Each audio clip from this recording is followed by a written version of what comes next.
Bonsoir à toutes et à tous, bienvenue pour cette deuxième vidéo mini live at home.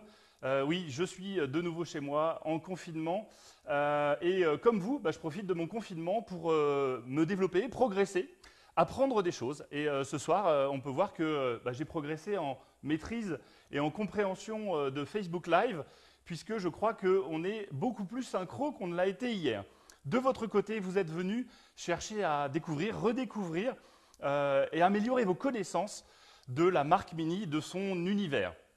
Je vous l'avais promis hier, lorsque nous avions parlé de l'histoire de Mini, que ce soir, le thème, ce serait le design de Mini. Alors, pour parler design, il faut bien comprendre comment elle est née, cette Mini. On en a parlé hier, vous vous souvenez, Alec Issigonis, il avait une contrainte extrêmement forte, faire une voiture de 3 mètres de long avec la possibilité de transporter 4 passagers à bord et leurs bagages. Il aurait pu partir sur le concept, entre guillemets, d'une boîte à chaussures, de quelque chose de très cubique. Et pourtant, il a fait le choix d'avoir, en termes de style, une auto qui serait attrayante.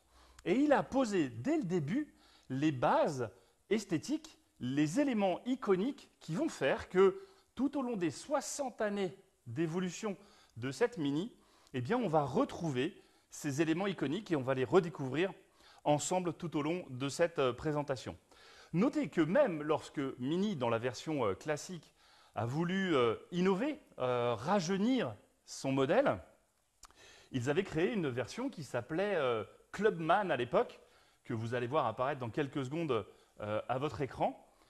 Cette version Clubman avec une face avant beaucoup plus droite, qui était censée à l'époque évoquer la modernité, n'a pas eu beaucoup de succès à l'époque et elle a été très rapidement abandonnée pour revenir au design iconique que l'on connaît avec cette lente évolution réalisée depuis 1959 jusqu'à 2000 et puis de 2001 jusqu'à aujourd'hui avec une gamme qui s'est en plus très largement étendue mais qui va conserver à chaque fois les mêmes éléments caractéristiques en termes de style.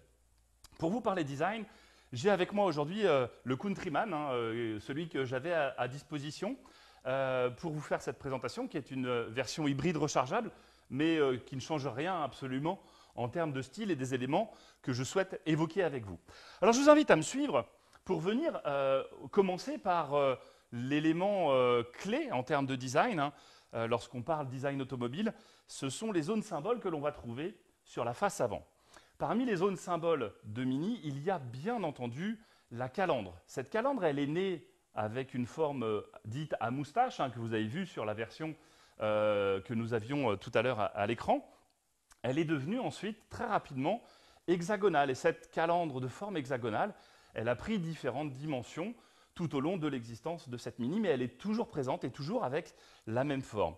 Ce que l'on va avoir et noter avec cette calandre, c'est que tantôt elle sera cerclée de chrome, utilisant des barres chromées, ou alors elle va essayer de créer un effet de contraste avec un fond de calandre noir, notamment ici sur une version S sportive, avec l'évocation de ce contraste qui est là pour justement parler sportivité. On va retrouver aussi en termes de dessin sur cette calandre sportive une forme bien particulière, qui est une forme que l'on appelle nid d'abeille. Nid d'abeille pour évoquer l'univers de la compétition cette fois-ci, avec des matériaux qui sont voulus en compétition à la fois très résistants et en même temps extrêmement légers. Autre élément iconique et caractéristique du style Mini sur la face avant, bien entendu, ce sont les phares, les éclairages, alors très ronds sur les toutes premières générations, et puis au fur et à mesure du grandissement de la face avant, de l'agrandissement aussi des modèles, eh bien, les optiques de phare ont pris des dimensions toujours assez rondes, assez douces en termes de lignes, mais de plus en plus élargies pour venir donner cette bouille sympathique que l'on connaît à l'ensemble des modèles Mini. Notez que sur toutes les Mini, et depuis toujours, on a toujours eu une face avant avec 4 phares. Alors, à l'origine, les petits phares sur la partie basse étaient réservés aux clignotants notamment, puis aux feux de position. Aujourd'hui, ils vont servir notamment pour soit les feux de position, soit les anti-brouillards par exemple, mais on aura toujours cette face avant avec 4 phares et une calandre hexagonale. On a parlé tout à l'heure de sportivité, il y a aussi un élément qui est parfaitement notable pour évoquer cette sportivité, ça va être une entrée d'air supplémentaire sur les versions Cooper S. Alors, Sur un Countryman Cooper S, on va retrouver cette entrée d'air supplémentaire sur la partie basse de la calandre. En revanche, sur les autres modèles de la gamme que vous connaissez, on va retrouver cette entrée d'air supplémentaire sur le capot. Elle était à cet endroit-là à l'origine parce que la suralimentation qui était souhaitée sur Mini à l'époque était réalisée au moyen d'un compresseur et du coup, eh bien, il était nécessaire d'avoir cette entrée d'air. Sur les versions plus modernes, l'entrée d'air a été simplement obstruée. Et puis ça a permis notamment aux publicitaires à l'époque de plaisanter sur le fait que la puissance évoquée était peut-être liée au fait que Superman avait été aspiré par le moteur et que seule sa cape pouvait sortir par cette entrée d'air supplémentaire. Je vous invite maintenant à me suivre sur la face latérale où on va retrouver là aussi tous les éléments qui ont été créés à l'origine par Alec Issigonis. Les roues d'abord, bien à l'avant pour les roues avant, bien à l'arrière pour les roues arrière, de façon à avoir un empattement long, la distance entre les roues avant et les roues arrière, qui vont évoquer la notion de stabilité, notamment à haute vitesse. Et puis le porte-à-faux, c'est la longueur entre les roues avant et l'avant de la voiture ou les roues arrière et l'arrière de la voiture, qui sont très courts. Ça va être pour évoquer la stabilité, la maniabilité de ma voiture en zone urbaine, par exemple. Alors, l'effet de grande roue souhaité sur Mini, elle est accentuée par le fait d'avoir des élargisseurs d'ailes qui sont eux aussi très importants pour créer tout de suite cet effet de très grande roue sur Mini qui va donner ce côté à la fois sympathique, mais en même temps cette évocation de sensation de conduite, les fameuses sensations de conduite d'un kart sur Mini, le fameux go-kart feeling. Autre élément caractéristique du style Mini sur le latéral, et c'est vrai pour tous les modèles, je vous les présente ici sur un Countryman, mais c'est vrai sur beaucoup de modèles Mini, c'est le fait d'avoir un toit, et c'était vrai déjà sur les modèles les plus anciens, avoir un toit de couleur contrastée. Alors évidemment ici, je n'ai pas ce contraste-là, mais vous pourrez voir à l'image que le fait d'avoir un toit contrasté, avec en plus un travail réalisé sur les vitrages, et notamment les montants de vitres laqué noir, ça nous crée un effet de vitrage continu qui donne une perception d'un toit flottant. Et ce toit flottant va donner énormément de dynamisme à mon auto.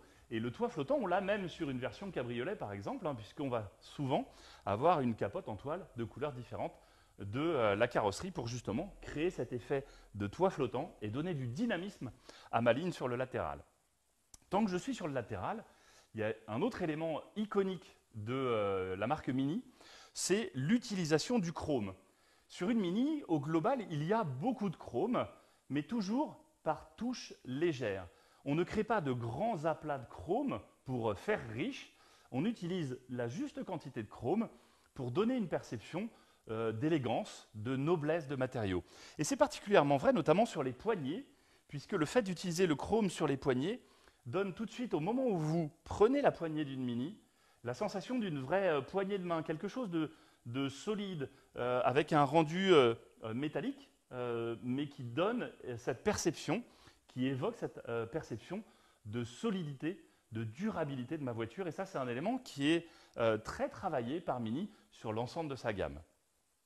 Allons voir maintenant ce qui se passe sur la partie arrière de notre Mini Countryman. Parmi les éléments que, là aussi, vous retrouverez sur l'ensemble de la gamme Mini, l'un des éléments caractéristiques en termes de style va être le travail qui est réalisé sur les ailes arrière. On va créer un effet d'épaulement. L'idée, c'est vraiment de donner un côté solide, puissant à mon auto, le côté très musclé de ma voiture. Et bien entendu, ça va avoir pour effet aussi de donner une perception d'une voie arrière très large. Les roues qui sont bien posées au sol, l'évocation d'une grande stabilité, d'une grande sécurité pour mes utilisateurs de Mini. Au-delà, évidemment, des sensations de conduite, bien entendu. Autre élément évidemment très important, ce sont les sorties d'échappement. Vous le savez probablement, sur les versions les plus sportives, John Cooper Works ou Cooper S notamment, on va retrouver deux sorties d'échappement, soit côte à côte sur certains modèles, soit écartées sur d'autres modèles. Évidemment, ici, j'ai une version Cooper S bien particulière, puisque c'est une version hybride rechargeable, et donc je n'ai qu'une seule sortie d'échappement sur ce modèle-là. Autre élément très important du style Mini, ce sont bien entendu les feux arrière. Eux aussi vont être cerclés de chrome, Et vous le savez probablement, et vous l'avez sans doute découvert sur beaucoup de modèles, et en tout cas j'ai pu voir que le post avait été beaucoup commenté sur le Facebook de Mini. C'est ces fameux feux arrière Union Jack qui reprennent le drapeau anglais, et ça aussi, comme le chrome, c'est de plus en plus un élément caractéristique et un ancrage visuel de la signature visuelle de Mini. L'Union Jack, le drapeau anglais, va être utilisé sur de nombreux éléments et de plus en plus disponible. Vous allez les voir notamment apparaître et rendus disponibles sur les jantes, par exemple. On va recréer des jantes qui reprennent le dessin du drapeau anglais, du drapeau Union Jack. On va aussi offrir la possibilité à nos clients d'avoir des sièges dont l'appui-tête reprendra là aussi le fameux Union Jack. Et enfin, à l'intérieur, il sera possible aussi d'avoir des inserts rétroéclairés pour le coup, qui vont être évocateurs de technologie, mais là aussi qui vont reprendre le dessin du drapeau anglais, encore une fois, pour conserver cet effet d'authenticité, d'appartenance de la marque Mini à la nation qui l'a vu naître. On va s'intéresser maintenant à ce qui se passe à l'intérieur. Et à l'intérieur, on va retrouver un autre élément de style caractéristique de Mini, c'est l'utilisation du cercle. Les cercles sont utilisés partout à l'intérieur d'une Mini, que ce soit au niveau des commandes d'ouverture de porte, au niveau du tableau de bord, du centre du volant par exemple, de l'écran principal au centre, au niveau des compteurs, au niveau de la base du levier de vitesse. L'utilisation du cercle est très fréquente sur Mini, justement pour avoir cette reconnaissance immédiate.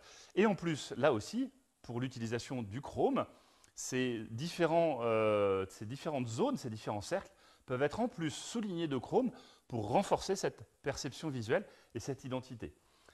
Comme souvent à l'intérieur d'une voiture, et en particulier d'une Mini, on va être très attentif chez Mini à la perception d'authenticité. Le rendu des matériaux, le soin apporté au détail, le soin apporté à l'association des différents matériaux de façon à ce qu'ils soient cohérents entre eux pour donner une perception de confort, de soin apporté au détail pour nos clients et nos utilisateurs.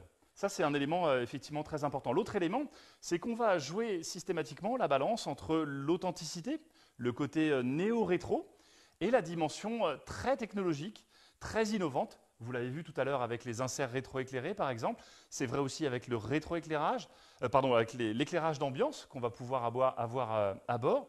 Mais ça va être aussi la taille de notre écran central et les différentes informations qu'on va pouvoir y retrouver. Donc à chaque fois, on va jouer sur ce côté authentique, authenticité des matériaux, utilisation du chrome, matériaux nobles, et à côté, l'utilisation de technologies très avancées, sans évidemment parler de toutes les technologies liées à la conduite, mais là, on est plutôt dans la dimension design que l'on souhaitait évoquer ensemble. Je vais revenir encore une fois sur l'Union Jack avec une question quiz du jour. Vous savez que nos sessions sont toujours organisées de la même manière. Un sujet du jour, un quiz, une question du fan et une astuce du jour. Alors la question quiz du jour concerne justement l'Union Jack et l'utilisation dans les feux arrière. Est-ce que vous savez pourquoi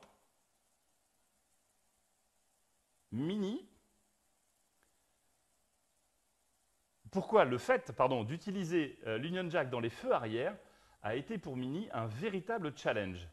Est-ce que vous avez une idée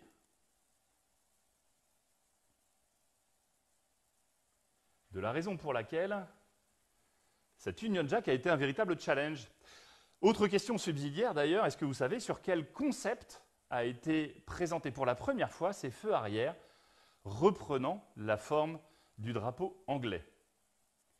Alors entre le moment où je vous pose la question et le moment où je vais la voir apparaître, je sais qu'il y a toujours un petit décalage de quelques secondes.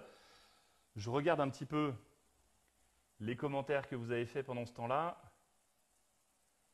Véronique nous dit qu'elle adore sa 3e Mini et bientôt la 4e. Bah écoutez, je suis absolument ravi. Félicitations. À quand un nouveau Roadster? Très bonne question de Valentin. Merci de l'avoir posé. Allez, je reviens à mes feux arrière Union Jack.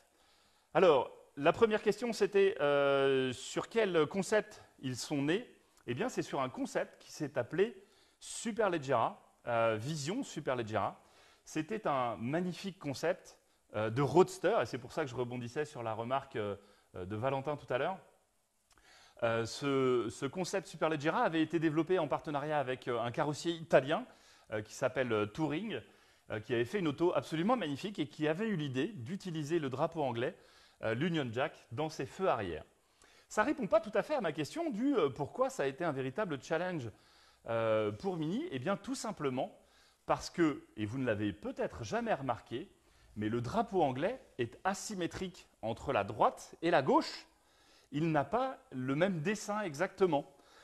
Du coup, il était difficile pour les concepteurs d'imaginer avoir autre chose que des feux qui seraient fidèles au drapeau anglais.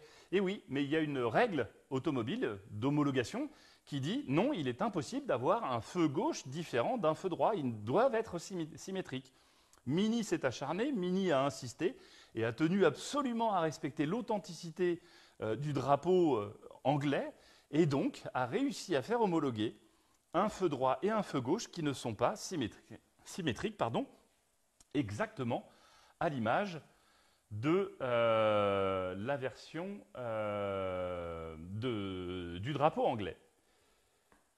Rocketman, effectivement, c'était avec le toit vitré, c'était une toute petite version d'un concept extrêmement compact. Rocketman, magnifique auto. Je pense que ce serait assez sympathique de la voir réapparaître sur le marché. Question de fan maintenant. Alors cette question de fan, elle est assez piège parce qu'elle suppose quand même d'avoir une sacrée connaissance de la marque Mini depuis fort longtemps, puisque la question suivante est « c'est quoi le A de porte ?» Et ça, probablement que la personne qui m'a posé cette question avait dû découvrir ça soit dans un magazine, parce que j'entends assez peu de personnes me parler de ce fameux A de porte. Alors le A de porte, eh ben, c'est un élément là aussi iconique de Mini. C'est cette pièce-là, ici, sur laquelle aujourd'hui on va retrouver nos inserts, avec notamment ici l'insert qui abrite la prise de recharge de ma Mini hybride rechargeable et le répétiteur de clignotant. Mais c'est cette zone-là. Pourquoi elle est particulière sur une Mini? Tout simplement parce que Mini n'a pas réellement d'aile avant, puisque c'est le capot qui vient recouvrir le dessus des passages de roues dans un seul et même bloc, et ça c'est vrai pour n'importe quel modèle. Et du coup, on se retrouve avec cette pièce de carrosserie très particulière que l'on appelle donc un A de porte et qui existe depuis fort longtemps. D'ailleurs, sur les Mini classiques aussi, on avait cette forme-là, et vous le voyez à l'instant, à l'image, cet élément de carrosserie a toujours existé.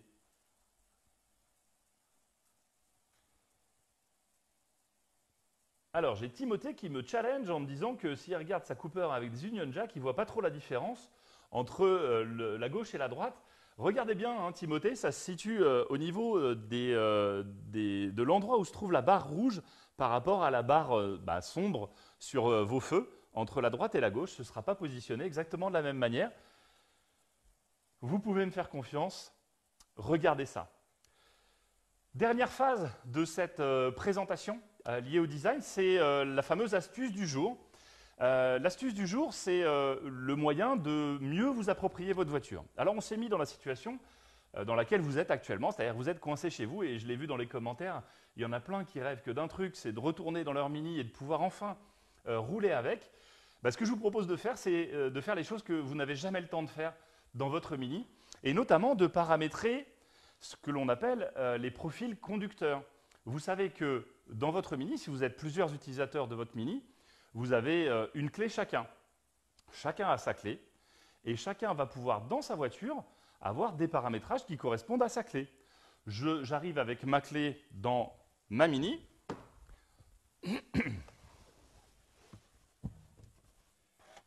Et je vais retrouver à bord l'ensemble des éléments qui correspondent à mes réglages. À commencer d'abord par la température. Moi, j'aime bien me déplacer avec une température de 19 degrés dans ma voiture.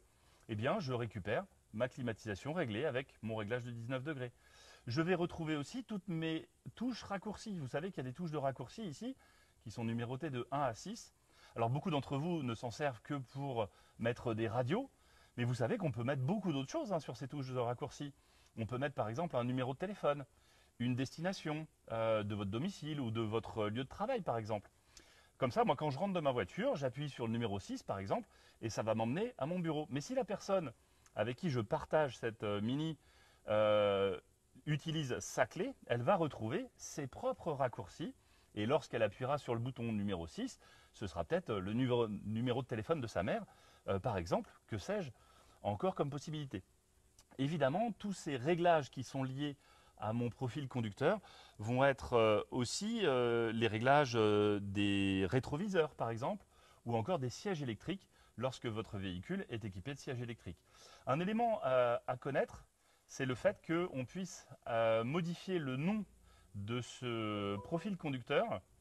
Lorsque vous allez dans le menu Ma Mini, vous recherchez le profil conducteur et vous allez voir qu'ici, j'ai un profil conducteur mini numéro 1 et un profil conducteur qui s'appelle Edouard. C'est moi, c'est normal, je suis rentré avec ma clé dans la voiture. Voilà pour cette astuce du jour. J'ai terminé de vous faire cette présentation live orientée sur le design. Demain, je vous donne rendez-vous à la même heure, à 18h30, dans un Facebook Live de nouveau, pour ensemble découvrir Mini et la compétition depuis le rallye de Monte-Carlo jusqu'au rallye Dakar. Et ce sera une belle épopée que je vous proposerai de réaliser ensemble. D'ici là, restez chez vous, prenez soin de vous, passez une excellente soirée. J'ai été ravi de passer cette fin de journée avec vous. À très bientôt. Bye bye.